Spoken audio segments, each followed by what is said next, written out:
बाबा मेरी जिंदगी में आए, जिंदगी को जिंदगी बनाए।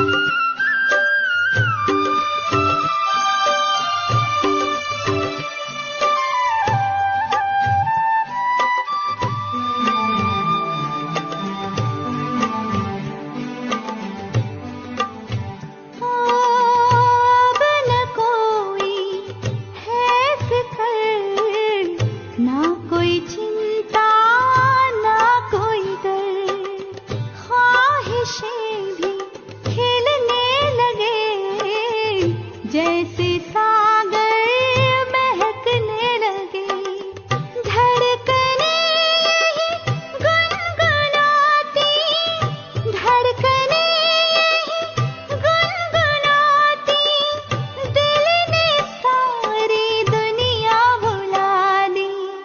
बाबा मेरी जिंदगी में आए, जिंदगी को जिंदगी बनाए। बाबा मेरी जिंदगी में आए, जिंदगी को जिंदगी बनाए। उनकी यादों में, उनकी बाहों में, उनकी यादों में, उनकी बाहों में कलियां खुशी से है मुस्कुराई। बाबा मेरी जिंदगी में आए, जिंदगी को जिंदगी बनाए। बाबा मेरी जिंदगी में आए, जिंदगी को जिंदगी बनाए। ओम शांति। 9 जून 2021 की साकार मधुर माँ वाक्यों। मीठा बाबा कहते, मीठे बच्चे, बाबाएं ही सारी दुनिया से विकारों की तपत बुझाए, सबको शीतल बनाने। ज्ञान बरसात शीतल बना देती है। प्रश्न, कौन सी तपत सारी दुनिया को जला रही है? कौन सी तपत सारी दुनिया को जला रही है? उत्तर, काम विकार की तपत सारी दुनिया को जला रही है। सब काम अग्नि में जलकर काले हो गए हैं। बाप ज्ञान वर्षा से उन्हें शीतल बनाते हैं।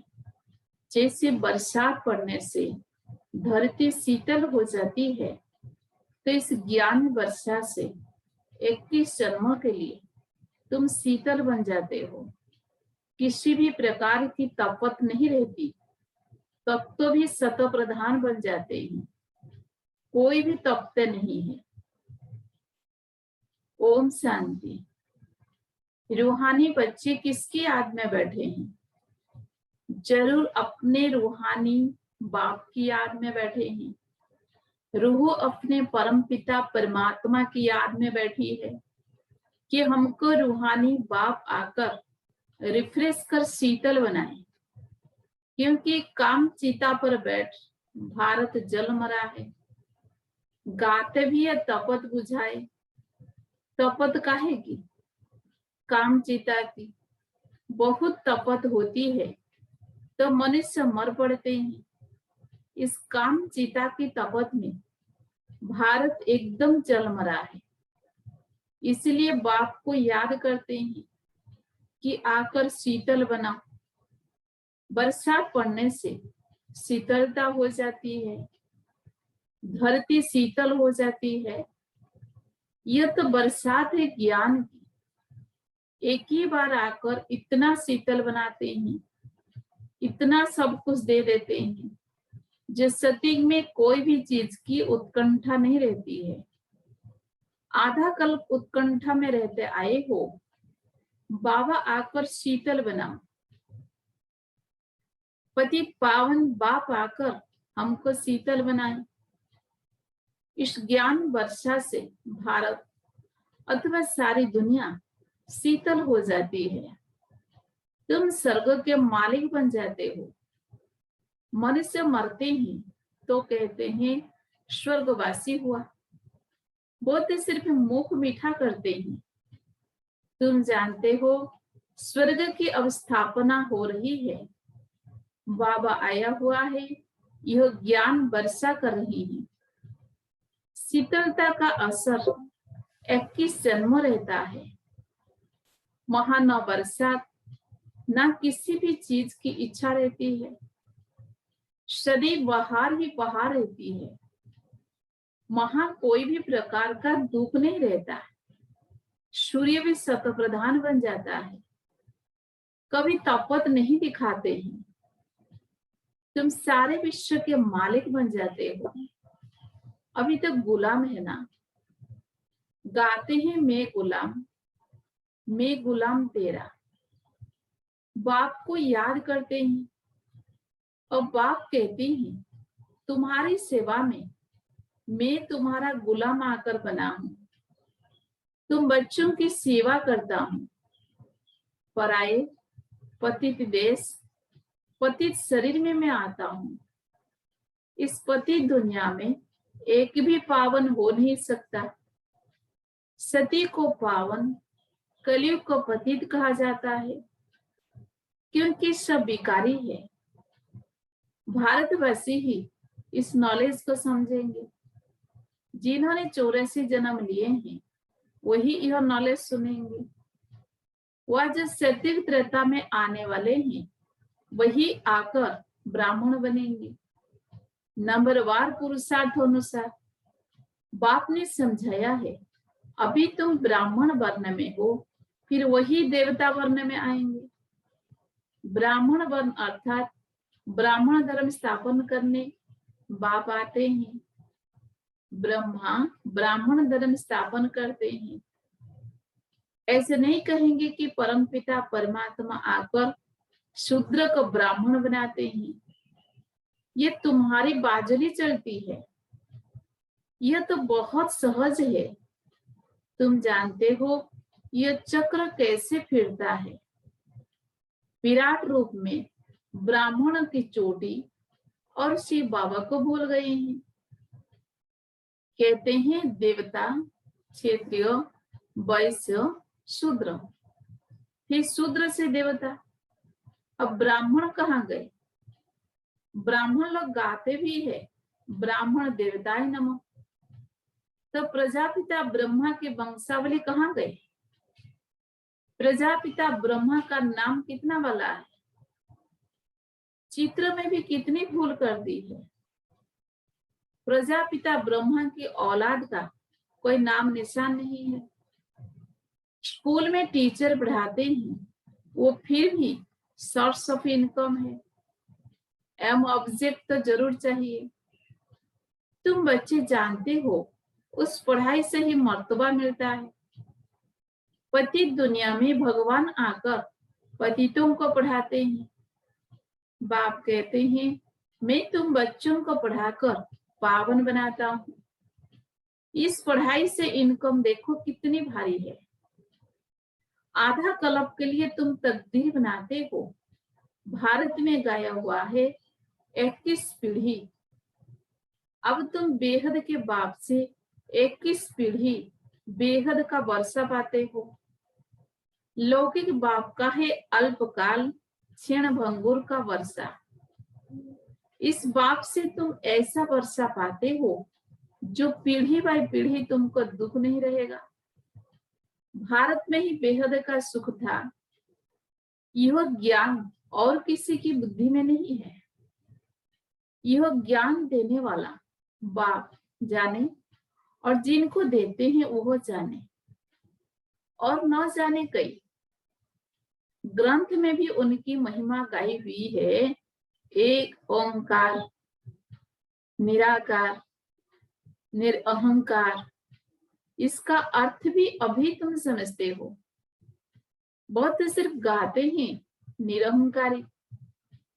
इतनी बड़ी अथॉरिटी होते हुए भी उनको कोई अहंकार नहीं है। यहाँ थोड़ी भी पोजीशन वाले होते हैं तो कितना नशा उन्हों को रहता है। वह है अल्पकाल वाले मर्तबे का नशा कि मैं फलाना हूं। अब तुमको इस रूहानी पढ़ाई का नशा है।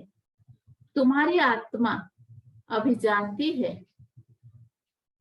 आत्मा अभिमानी बनना है, तभी बाप को याद कर सकेंगे। बाप के साथ योग टूटने से माया का गोला लग जाता है, मुरझा जाते हैं। याद करते रहे तो खुशी का पारा चढ़ा रहे।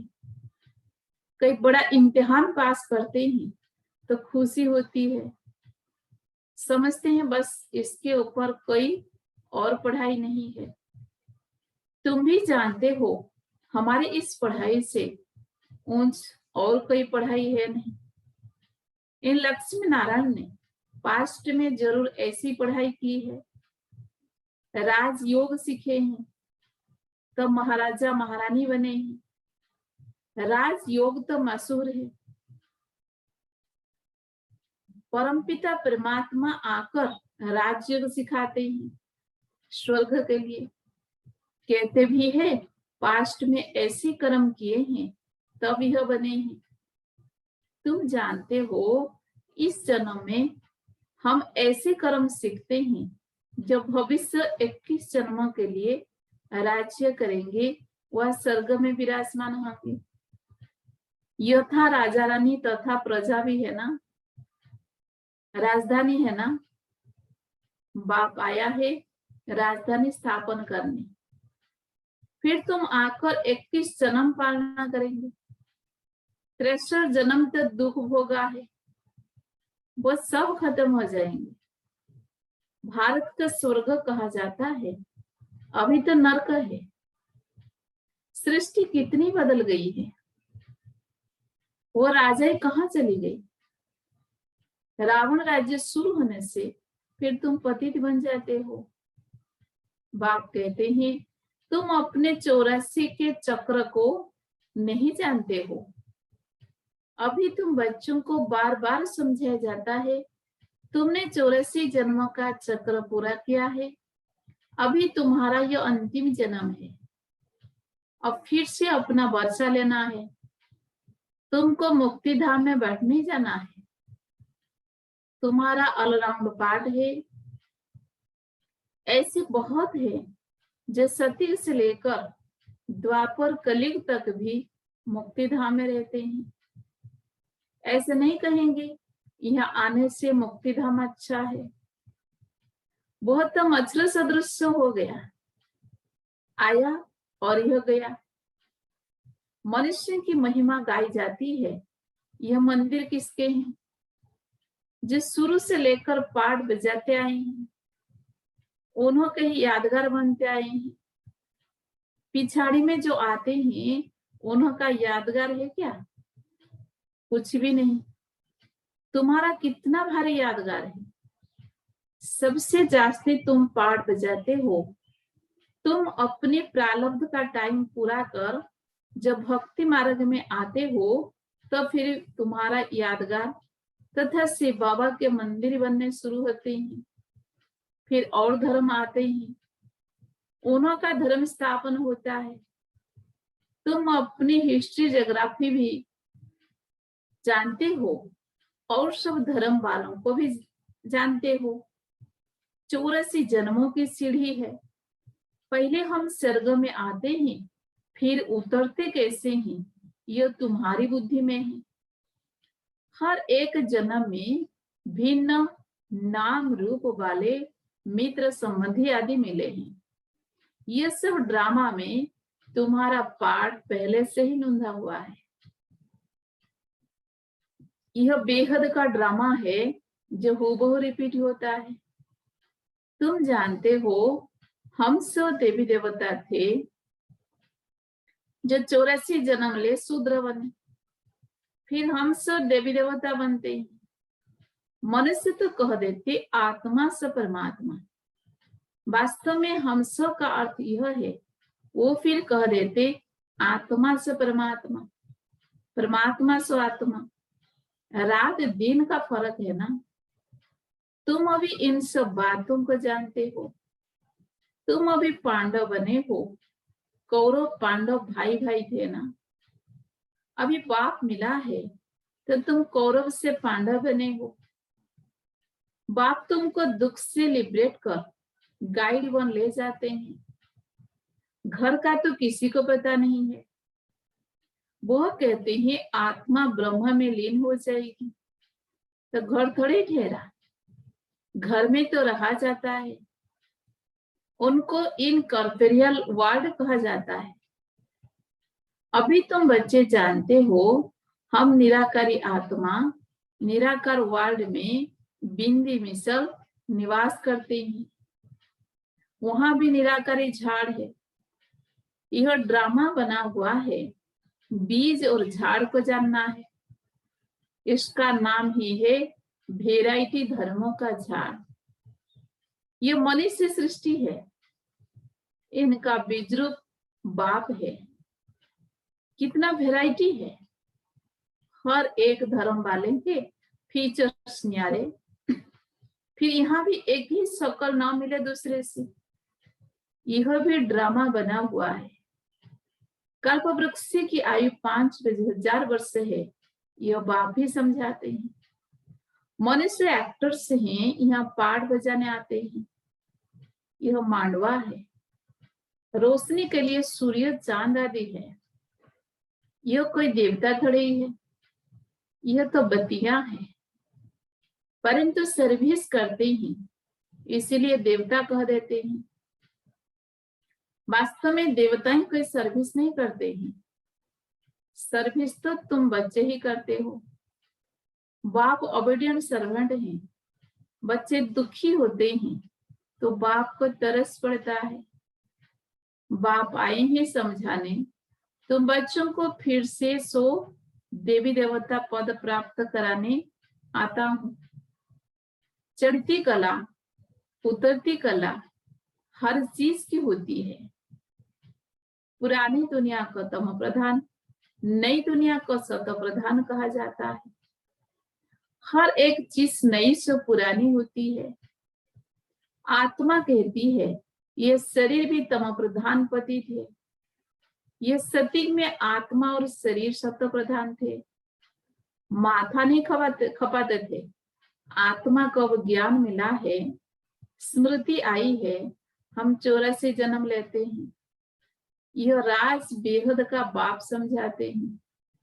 दुख में बाप को ही पुकारते रहते हैं, हे रहम करो, हे दुख हरता सुख करता। भारत ही सबसे सुखी था ना। भारत जैसा पवित्र खंड और कहीं हो नहीं सकता। अभी बाप तुम बच्चों की झोली अविनाशी ज्ञान रत्नों से भरते हैं। कभी ऐसा बाप देखा है? कहते हैं बच्चों, मैं तुम्हारे लिए वैकुंठ सौगात में लाया हूं। तुम स्वर्गवासी थे, अब पतित नरकवासी बन पड़े हो। पावन उनको कहा जाता है जो विकार में नहीं जाते हैं। सतयुग में संपूर्ण निर्विकारी, इस समय है संपूर्ण विकारी। बाप कहते हैं तुम भी संपूर्ण निर्विकारी थे, अब संपूर्ण विकारी बने हो। फिर संपूर्ण निर्विकारी देवता पद पाना है। बाप को याद करने से अक्षर देखो कितने अच्छे हैं। मन मना भवो, मुझ बाप को याद करो तो तुम तम प्रधान से सत्य प्रधान बन जाएंगे। मैं सर्वशक्तिमान हूं ना, मुझे याद करो। याद कही योग अग्नि कहा जाता है, जिससे तुम्हारे पाप दग्ध होंगे, तुम पवित्र बन जाएंगे। अच्छा, मीठे मीठे श्री लधे बच्चों प्रति माता पिता बाप दादा का याद प्यार और गुड मॉर्निंग। रूहानी बाप की रूहानी बच्चों को नमस्ते। हम रूहानी बच्चों की रूहानी बाप दादा को भी याद प्यार गुड मॉर्निंग, नमस्ते नमस्ते नमस्ते। धारणा के लिए मुख्य सार नंबर 1, रूहानी पढ़ाई के नशे में रहना है। बाप समान निरहंकारी बनना है। पोजीशन आदि का अहंकार नहीं रखना है। नंबर 2, अपनी झोली ज्ञान रत्न से भरनी है। संपूर्ण निर्विकारी बन देवता पद करना है। कभी भी मुरझाना नहीं है। वरदान, सर्व आत्माओं के पतित संकल्प व वृत्तियों को भस्म करने वाले मास्टर ज्ञान सूर्य भव। सर्व आत्माओं के पतित संकल्प व वृत्तियों को भस्म करने वाले मास्टर ज्ञान सूर्य भव। जैसे सूर्य अपनी किरणों से किचड़ा गंदगी के कीटाणु भस्म कर देता है, ऐसे जब आप मास्टर ज्ञान सूर्य बनकर कोई भी पतित आत्मा को देखेंगे तो उनका पतित संकल्प, पतित वृत्ति व दृष्टि भस्म हो जाएगी। पतित पावनी आत्मा पर पतित संकल्प वार नहीं कर सकता। पतित आत्माएं पतित पावनियों पर बलिहार जाएगी। इसके लिए माइट हाउस अर्थात मास्टर ज्ञान सूर्य स्थिति में स्थित रहो। मास्टर ज्ञान सूर्य स्थिति में सदा स्थित रहो। स्लोगन, अपने धारणा स्वरूप से योगी जीवन का प्रभाव डालना यह बहुत बड़ी सेवा है। अपने धारणा स्वरूप से योगी जीवन का प्रभाव डालना यह बहुत बड़ी सेवा है। ओम शांति।